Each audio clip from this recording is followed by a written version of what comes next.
De l'Évangile de Jésus-Christ selon saint Luc, chapitre 1, versets 26 à 38.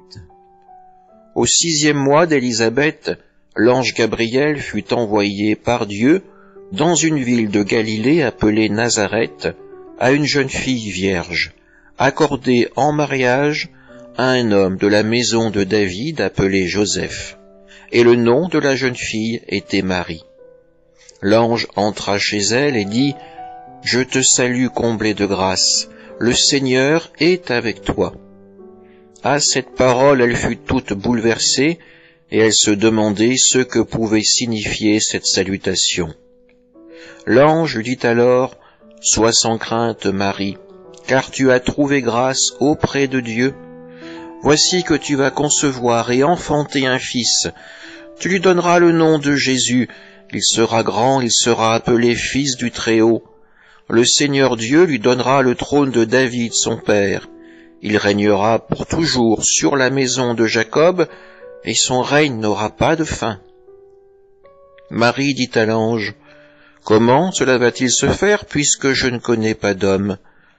L'ange lui répondit : « L'Esprit Saint viendra sur toi, et la puissance du Très-Haut te prendra sous son ombre. C'est pourquoi celui qui va naître sera saint, il sera appelé Fils de Dieu. Or voici que dans sa vieillesse, Élisabeth, ta parente, a conçu elle aussi un fils, et en est à son 6e mois, alors qu'on l'appelait la femme stérile, car rien n'est impossible à Dieu. Marie dit alors : « Voici la servante du Seigneur, que tout m'advienne selon ta parole. » Alors l'ange la quitta. Acclamons la parole de Dieu. Hier, c'est Zacharie qui accompagnait notre prière. Aujourd'hui, c'est avec Marie que nous continuons ce chemin de l'Avent qui nous mènera à la beauté et au mystère de l'incarnation du Fils de Dieu. Marie, à son tour, reçoit la visite de l'ange, cet ange Gabriel qui lui annonce qu'elle a été choisie, qu'elle a été mise à part par le Seigneur pour devenir la mère de son Fils. Marie exprime sa confiance. Elle se fait la servante du Seigneur. Et l'ange lui répond aussi avec ces mots : « Rien n'est impossible à Dieu. L'Esprit Saint la prendra sous son ombre et lui donnera cet enfant. » Rien n'est impossible à Dieu.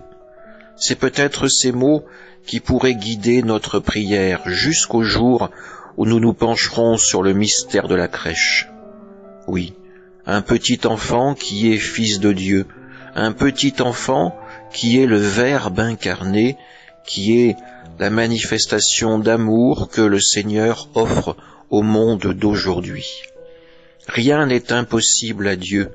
Il peut venir fissurer la pierre qui recouvre nos cœurs, l'indifférence qui nous oppose les uns les autres, la cécité qui nous empêche de voir le mal et le péché de nos propres vies. Rien n'est impossible à Dieu. Aujourd'hui, comme avec Marie, il nous tend la main pour nous conduire jusqu'au royaume de vie et de lumière. Amen.